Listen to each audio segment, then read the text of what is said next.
बड़ी समस्या बनाती जा रही है, ये एसएससी बच्चों के लिए घातक होती जा रही है।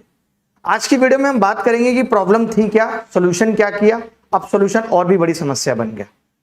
बैंक प्राइवेट हो रहे हैं, रेलवे का एग्जाम अब तक नहीं हुआ, बच्चा आखिर जाए तो जाए कहां, वो एसएससी की तैयारी करता है।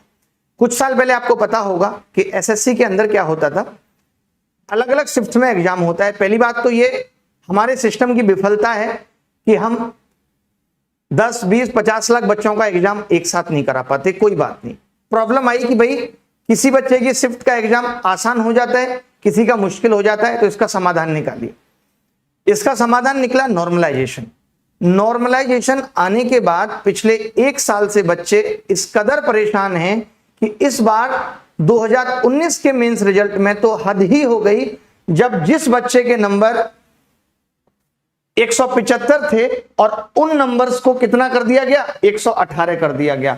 जिस बच्चे के नंबर 170 थे उसको 92 कर दिया गया, जिसके 150 नंबर थे उसको -8 कर दिया गया। कैसा नॉर्मलाइजेशन है भाई। अब लोगों का यह कहना है कि पहले हम नॉर्मलाइजेशन की डिमांड कर रहे थे, अब नॉर्मलाइजेशन आ गया तो इसमें भी आपत्ति है। भैया संविधान 1935 से लिखना शुरू हुआ था और 50 में फाइनल भी हो गया था, आसपास अंबेडकर साहब ने लिखा था। उसके बाद कितनी बार हमने संविधान में अमेंडमेंट नहीं किए, कॉन्स्टिट्यूशन की बात कर रहा हूं। जब जरूरत पड़ी कि ये आर्टिकल ठीक नहीं लिखा गया उस वक्त तो बदलने की जरूरत है। जरूरत कब पड़ी, जब प्रॉब्लम्स क्रिएट हुई। यही सेम हालत एसएससी के साथ है कि अगर नॉर्मलाइजेशन का फॉर्मूला बना भी दिया गया था, लेकिन तुम्हारे घटिया पेपर के स्तर सेट करने की वजह से अगर वो फेल हो गया तो क्या उसे बदला नहीं जा सकता था। इससे तुमने कितने बच्चों के घर के चिराग बुझा दिए, कितने बच्चों की जिंदगी तबाह कर दी। आपको मालूम होगा भी इलाहाबाद में एक बच्चा सुसाइड कर लेता है, ये कहते हो कि मेरी नौकरी नहीं लग पाई। हद कर दिया एसएससी ने। पहले रिजल्ट एग्जाम कराओ, इसके लिए चिल्लाओ। भाई एग्जाम क्यों नहीं हो रहा, एग्जाम क्यों नहीं हो रहा। एग्जाम हो जाए तो रिजल्ट निकालो, इसके लिए चिल्लाओ। रिजल्ट आ जाए तो अब नॉर्मलाइजेशन, क्योंकि पेपर का स्तर ठीक नहीं है। अब पेपर का स्तर भी बच्चा ठीक कर दे आपका। आप इतनी बड़ी संस्था चला रहे हो, फ्री में तो आप पेपर ले नहीं रहे, हर बच्चे से 100-100, 200 रुपए ले रहे हो, उसके बावजूद आप पेपर का एक स्तर ठीक नहीं रख पाते। सर मानी चाहिए एसएससी और एसएससी के चेयरमैन को, लानत है। कभी तुम यूएफएम, कभी नॉर्मलाइजेशन, इसी तरीके से बच्चों का सालों साल तुम जिंदगी बर्बाद कर रहे हो। एग्जाम के पैटर्न को भी तुम ठीक तरीके से डिसाइड नहीं कर पा रहे। चिल्ला चिल्ला कर बच्चा नौकरी, रिजल्ट, इन सब की डिमांड करते करते अपने जीवन के अमूल्य समय को बर्बाद कर रहा है। अब सॉल्यूशन क्या है। प्रॉब्लम, जो लोग इस वीडियो को देख रहे हैं, बहुत से बच्चे ऐसे होंगे जिनको अभी प्रॉब्लम नहीं पता। बेटा उन बच्चे से पूछो जो 3-3, 4-4 साल से तैयारी कर रहे थे।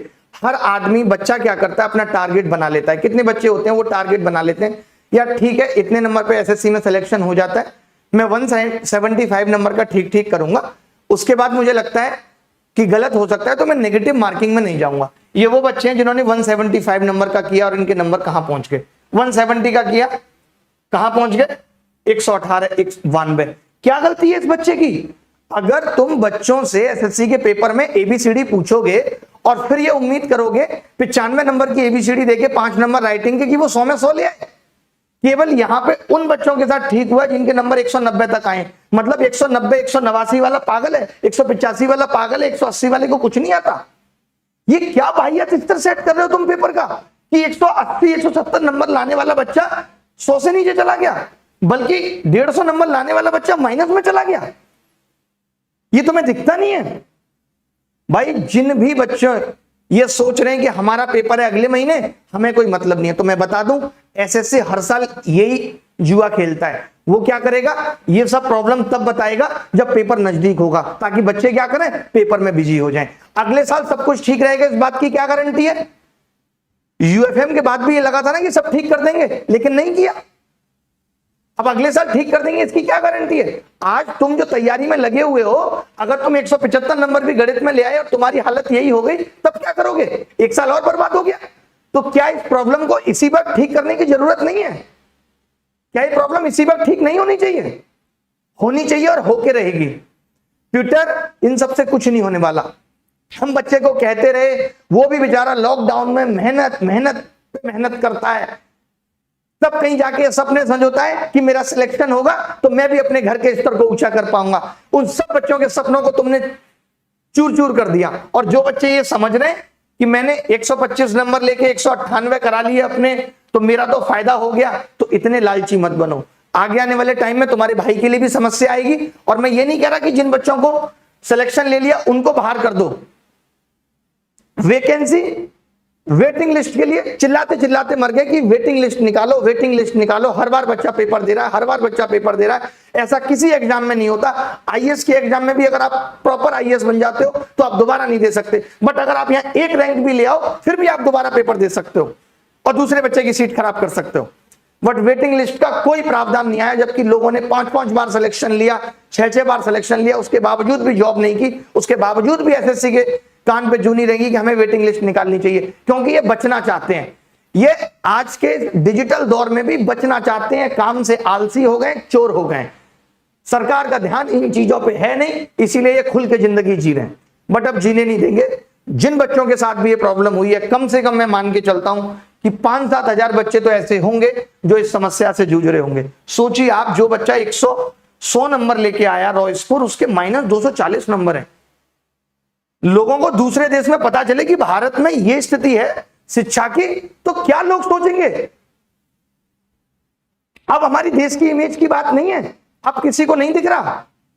2 चीजें हम लोग करेंगे। एक तो ये कि कल हम 11 बजे ट्विटर पे कैंपेन करेंगे, एसएससी होश में आओ।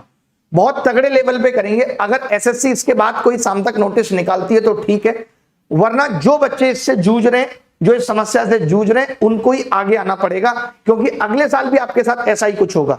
एसएससी को तो नए नए तरीके निकालने हैं कि कैसे उसको बाहर करना है और अपने बंदों को अंदर लेना है। महा करप्टेड संस्था ये हो चुकी है। इसने ऐसे ऐसे टेक्निकल तरीके, इन्हीं सब चीजों पे दिमाग लगाया है कि कैसे हम अपने बंदों को लें और कैसे पढ़े लिखे लोगों को बाहर करें। ये एक तरीका अपना लेते हैं कि जिन बच्चों का भी प्री में अच्छा स्कोर है, आपको मैं बता दूं, इनका तरीका यह है कि जिन बच्चों का भी प्री में अच्छा स्कोर है उनको 18 नवंबर में डाल दो।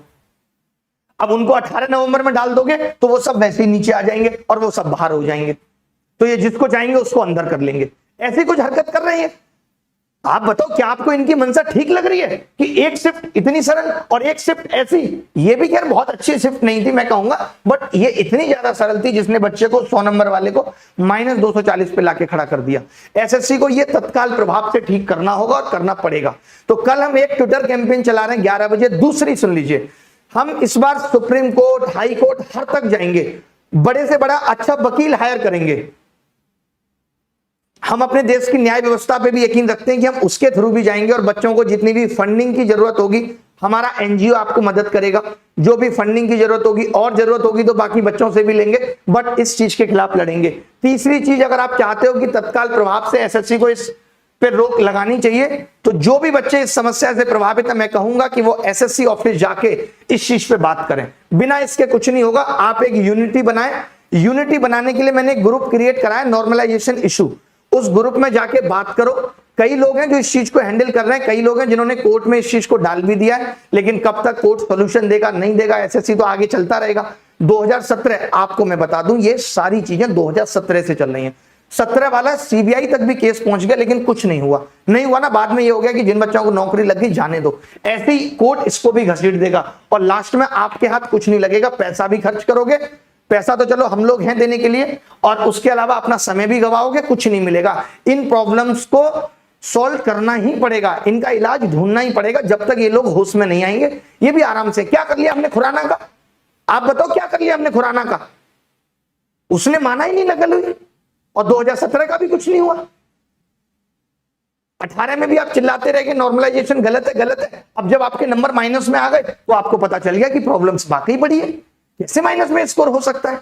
बाहर में जाए ऐसा नॉर्मलाइजेशन। नहीं चाहिए हमें नॉर्मलाइजेशन। तुम पेपर का स्तर ठीक नहीं कर सकते। तो मैंने 3 चीजें बताई। कल हम ट्विटर पे तो सिर्फ इसलिए करेंगे ताकि लोगों को पता लग जाए कि वाकई में कुछ प्रॉब्लम बड़ी हुई है। एसएससी होश में आओ। मैं बाकी शिक्षकों से भी ये कहूंगा कि वो भी इस पे ट्वीट करें, सबसे रिक्वेस्ट करूंगा। ये तो हम इसलिए चला रहे हैं, बस इससे होना कुछ नहीं है, ताकि मीडिया चैनल बाकी लोगों को भी पता चले कि कितनी बुरी स्थिति से बच्चा गुजर रहा है। ठीक है। दूसरी चीज, हम कोर्ट के थ्रू जा ही रहे, जल्दी से जल्दी कोशिश करेंगे कि इसके रिजल्ट पे भी रोक लगे। हम तो एसएससी को सीधा कह रहे हैं, अब आपने गलती कर दी। आपके पास 15,000 वैकेंसी है, आप 5,000 यहां से उठा लो, आप 5,000 यहां से उठा लो, आप 5,000 यहां से उठा लो, बात खत्म। आप मेंस दोबारा कराने की आपकी औकात नहीं है, और जो बच्चा सेलेक्ट हो जाएगा जिसको आपने नौकरी दे दी उससे नौकरी छीनना भी गलत है, अन्याय है कि आप दे चुके हो। हमारा कोर्ट भी ये कहता है कि जिसको लाभ मिल चुका उससे लाभ छीना नहीं जा सकता, अगर किसी को लाभ गलत भी दे दिया है तो। अगर आपने गलत भी दे दिया है, मैं इन बच्चों से किसी भी चीज को छीनने की बात नहीं कर रहा, बट इन बच्चों के साथ हुए अन्याय के खिलाफ मैं आवाज उठाना चाहता हूं कि इनके लिए आपके पास क्या सॉल्यूशन है, वो हमें बताए एसएससी। दोबारा करा लो इन बच्चों का मेंस, खाली 18 नवंबर वाला का दोबारा करा लो, एडजस्ट करो, वैकेंसी बढ़वाओ, जो करना है करो, लेकिन इसका सॉल्यूशन चाहिए। तो जो बच्चे उस ग्रुप में बात हो जाएगी, मैं भी देखता रहूंगा क्या बात हो रही है। तो एक बार एसएससी ऑफिस जाके आगे आने वाले 3 या 4 दिनों के अंदर ये प्लान कर लो कि एसएससी ऑफिस लोधी रोड, जैसे 2017 में गए थे वैसे भी अब जाने की नौबत आ गई है, वहां जाके बैठो, बात करो कि चेयरमैन बात करे और बताए कि उसने ये दगाबाजी क्यों की है। हद कर दी यार, ये पढ़े लिखे लोग हैं, इनको शर्म आनी चाहिए। ये भी उस दौर से गुजरे होंगे, जो भी चेयरमैन होगा, आईएएस बना होगा या जो भी बना होगा, ये भी उस दौर से गुजरे होंगे जहां एक घर में एक नौकरी के कितने मायने हैं, सब कुछ टूट जाता है, सब कुछ बिखर जाता है। एक नौकरी न मिलने से जो बच्चा 3-3, 4-4 साल से तैयारी कर रहा है, समझो उस दर्द को। ऐसे ही लोग बुढ़ापे में, इन्हीं को आप सुनते हैं ना, बहुत कैंसर हो गया, निकल गए जीवन से, ऐसे लोगों की बददुआ ले लेके भी शर्म आनी चाहिए। ये सच में जानबूझ के की गई साजिश है, मैं ये नहीं मानता कि ये अनजाने में हुई है। अगर ये अनजाने में हुई तो आप बताते, आपको दिखा तो होगा ना, जब ये स्कोर माइनस में पहुंचा होगा बच्चों का तो आपको दिखा होगा। आपने की कोई टिप्पणी इस पे? आपने क्या किया, 1 साल बाद, 1 महीने बाद पेपर की डेट दे दी ताकि बच्चा इसमें एंगेज हो जाए, उसको लगता है यार अब पेपर है, अब मैं क्या करूं। लेकिन करना पड़ेगा, आज नहीं कल नहीं, आप भी फंसोगे इस ट्रैप में। मेरा कुछ नहीं है, मैं तो नौकरी की नहीं, नाम मुझे चाहिए, मैं तो सिर्फ आपके साथ खड़ा हूं। फाइनेंशियली आपको मदद चाहिए कोर्ट में तो मैं खड़ा हूं, आपको किसी भी तरीके से मदद चाहिए, आपको न्यूज चैनल के माध्यम से अपनी बात पहुंचवानी है। यूट्यूब पे अब बहुत सारे बच्चे अलग अलग जगह से हैं, वो आपस में नहीं मिल सकते, तो मेरा काम यह है कि मैं आपस में आप सबको जोड़ दूं। तो इसीलिए मैंने टेलीग्राम चैनल का जो लिंक दिया है ग्रुप का, उसके थ्रू आप सब जुड़ जाओ, उसमें कॉन्टेक्ट्स आपको प्रोवाइड कर दिए जाएंगे, उन बच्चों से बात करो, ठीक है। और क्या हो सकता है इसमें, 3 चीजें मैंने बताई। कल हम एक ट्विटर कैंपेन, उसके बाद एसएससी ऑफिस पे जाके मिलना, और कोर्ट केस तो कर ही नहीं तो एक केस सीधा चेयरमैन साहब के लिए भी कर दो। जितने भी बच्चे, जिस घर में भी बच्चे ने आत्महत्या की, मैं तो कहूंगा उसके घर वाले इन एसएससी और इन सब के खिलाफ भी एफआईआर करें, तभी कुछ बात बनेगी। ये होश में आएंगे नहीं, ये लोगों का जीवन लील रहा है, जीवन सटक जा रहा है ये लोगों का। देखते हैं इसमें क्या होगा, लेकिन होप फॉर द बेस्ट।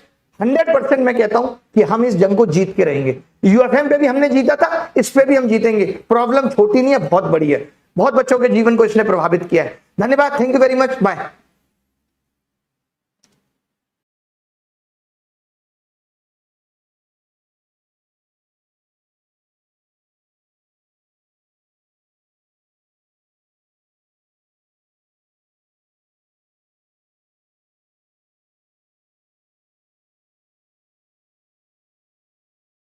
और एक बात और कहना रह गई थी कि इस वीडियो को ज्यादा से ज्यादा लोगों के पास तक पहुंचा देना, ताकि वो लोग भी ट्वीट करें और उनको भी पता चल जाए कि हमने प्रॉब्लम का क्या सॉल्यूशन ढूंढा है, ठीक है।